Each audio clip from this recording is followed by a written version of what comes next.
نبی صلی اللہ علیہ وسلم نے فرمایا جو کوئی بھی اپنے آپ کو پیوریفائی کرتا ہے وضو کر کے گھر میں اور پھر اللہ کے گھر کی طرف جاتا ہے، مسجد کی طرف جاتا ہے ایک فرض نماز ادا کرنے، تو ہر ایک قدم پہ اس کا ایک گناہ معاف ہوتا ہے اور دوسرے قدم پہ اس کا درجہ بلند ہوتا ہے۔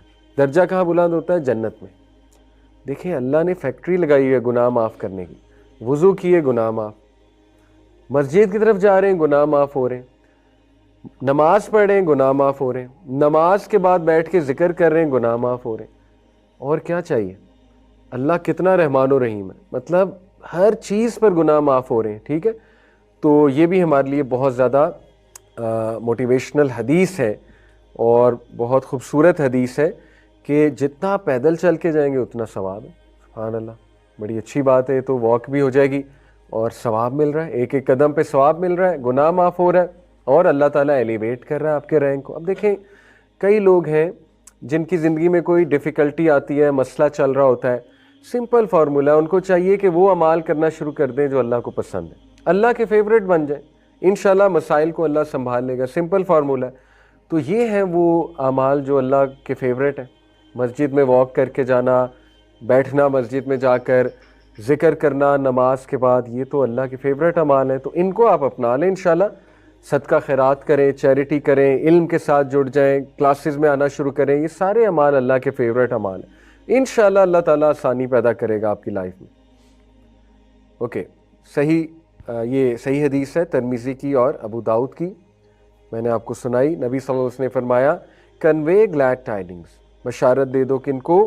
جو چل کر واک کر کر مساجد کی طرف جاتے ہیں ڈارکنیس میں، اور یہ عورتوں پہ بھی اپلائی ہوتی ہے، عورتیں گھر میں پڑھتی ہیں انشاءاللہ ان پہ بھی اپلائی ہوتی ہے کیونکہ وہ بھی ڈارکنیس میں اٹھتی ہیں، ٹھیک ہے؟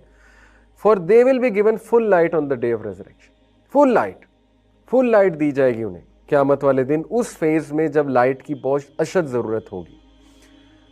صحیح بخاری کی حدیث ہے، اللہ کے نبی صلی اللہ علیہ وسلم نے فرمایا اینجلز، ملائکہ تمہارے لیے دعائیں کرتے ہیں ایز لانگ ایز تم اس جگہ پر بیٹھے رہتے ہو جہاں پہ تم نے نماز پڑھی، یعنی مصلی پر، اور بیٹھ کر وضو کی اسٹیٹ میں اور بیٹھ کر ذکر کرتے رہتے ہو۔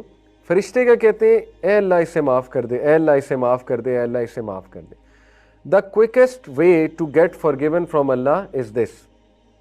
کفارات 3 ہیں، کفارات ہوتے ہیں ایسے اعمال جن سے گناہوں کا کفارہ ہوتا ہے، حدیث میں مینشن ہے۔ پہلا کفارہ ہے کفارات میں سے وہ شخص جو سردی کے موسم میں وضو کرتا ہے، اللہ اس کے گناہ مٹا دیتا ہے، فرشتے اس کے لیے استغفار کرتے ہیں۔ کفارات سے مراد ہے جب فرشتے آپ کے لیے دعا کرتے ہیں، ٹھیک ہے؟